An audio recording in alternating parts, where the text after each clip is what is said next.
For the first time ako dadaan dito mga idol ah. Ayun. So yung ano nito 25 tons bawal. Ayun. Yan, ganda dito. Ang laki ng lugar ah. Wow. Ganda dito. May nagbablog po. Ay, nagbablog po yun? Reporter pala. Wow. For the first time here. So beautiful. Woo! Ganda. Hindi mo halatang Santa Cruz to Santa Cruz.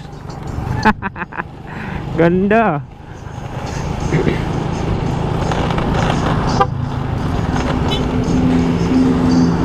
Ganda dito. Tapos balik pupunta dun.